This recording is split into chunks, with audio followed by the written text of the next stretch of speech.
polls that came out yesterday. Okay, so this is what Mark, they all wanted. Does Trump? Does he say he's getting out today? America to Trump, drop dead. Drop dead, exactly. All right, turning to politics now. New poll numbers show Donald Trump's potential to dominate in the early voting states. Yeah, but I mean, it's not really in as South big as Carolina, it was, really. Trump is at 36%. Well under 50. He's under 50. Come on. Lead. That's a danger zone for any candidate. Doubling his nearest competitor, Ben Carson. Trump He's triples plateaued. the support of Marco Rubio at 9%, while Carly Fiorina is in fourth place at 7%. Jeb Bush fifth, and home state Senator Lindsey Graham tied with Ted Cruz at just 5%. So let's look at He doesn't Nevada. triple Marco, he quadruples. Can we and go to just about Nevada? everybody else. Well, Nevada, we're going to see some cracks there. Trump has a 16-point lead in Nevada. Wait. Nevada caucus 38% to Carson's 22%. Carly Fiorina in a distant third at 8%, followed by Rubio and Bush. Trump is dominant among these early state Republicans on the issues. In South Carolina, majorities say he is best to handle the economy. Yeah, but he's losing in social and issues. illegal All right, you know what? immigration. Take up the stakes. From the Well, 10th. he's ranked the highest on handling Farce is ISIS over. and Really, guys. social issues. In Nevada, more than two-thirds say he'll do best on the economy.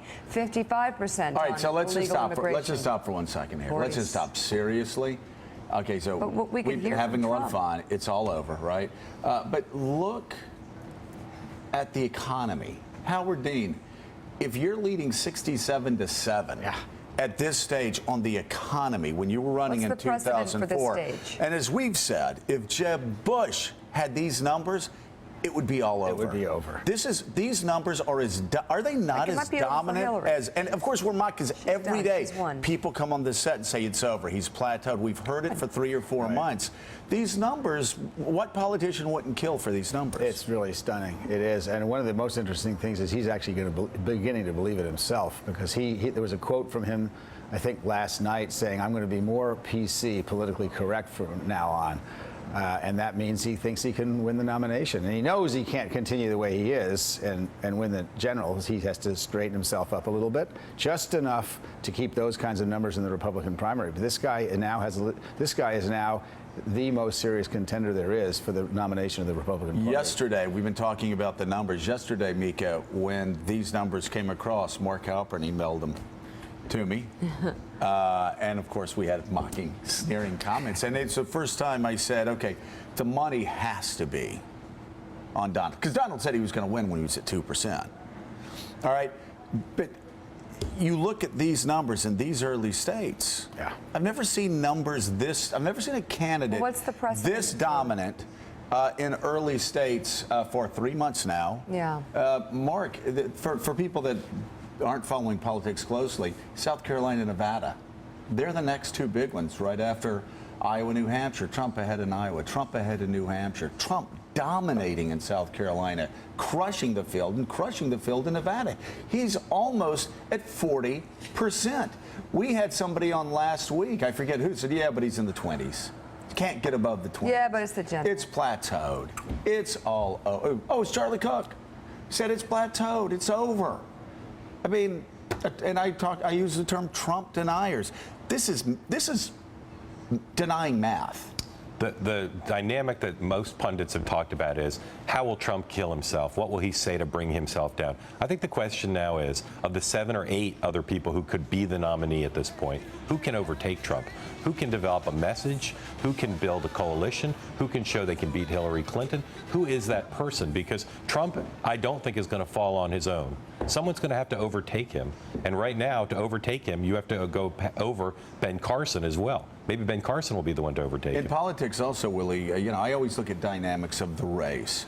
If there's a certain momentum, what dynamic is introduced into the race that changes the momentum? Right now, I don't see that in Jeb. I don't see it in Marco. I don't see it in Ted Cruz. I don't see it in anybody right now. Well, that's been the working theory that people have brought to this set many times, is that the Carson-Trump so-called bubble is going to burst, and there will be Marco Rubio and Jeb Bush waiting to rise to the top. Well, first of all, you have to be able to rise to the top if you're at the bottom. You've got to have something to rise with. And second of all, there's no evidence that the bubble is bursting. You just have to look at these numbers. There was another one that wasn't on there in the CNN poll in the state of South Carolina, where 2/3 of the voters in Republican primaries are white evangelicals. Donald Trump, the hedonistic, materialistic Donald Trump, as some people Who call said him. he has no reason to be forgiven by God. Exactly, is leading among white evangelicals, defeating Ben Carson, whose support is made up of The rules evangelicals. And don't Howard, apply. that's the stunning thing. There hasn't been a Republican candidate in recent history that's led with moderates, that's led with economic conservatives, that's led with evangelical conservatives. He leads in all groups. There is one last hurdle he has to have.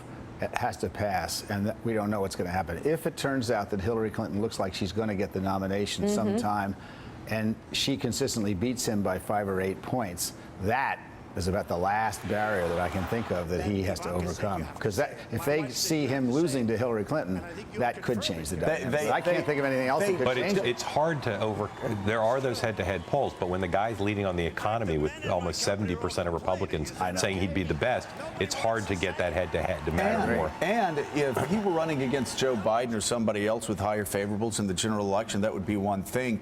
As we've been saying on the show before, there are a lot of polls that show Hillary Clinton has the same favorables and the same unfavorables, general neighborhood, in some polls as Donald Trump.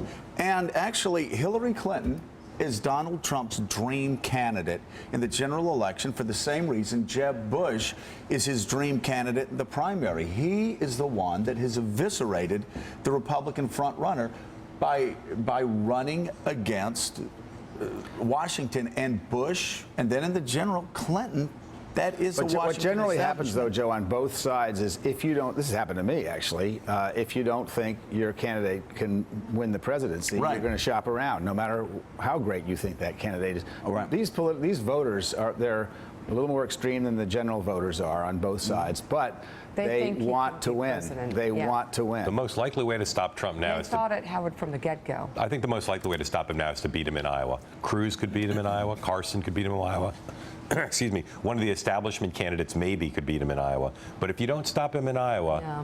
it's going to be hard to stop him. It's the situation that Barack Obama had in 2008. They believed if they won Iowa, they were going to win the nomination. I think we have the same thing here. If you don't stop Trump in Iowa, get out of the way, because New Hampshire's going to go his way. And then as he turns south, and we've seen the Nevada numbers and the South Carolina numbers and the SEC numbers, primary numbers, he just rips through the South and it's over. Well, he by did the an time- interview yesterday. We'll show you after the break. Coming up on Morning Joe, Hillary Clinton is just a week away from speaking before the Benghazi committee, and yet another Republican just did her a giant favor. Your party's fantastic. Plus, why Donald Trump on why the Secret Service should be giving him protection. You're watching Morning Joe. We'll be right back.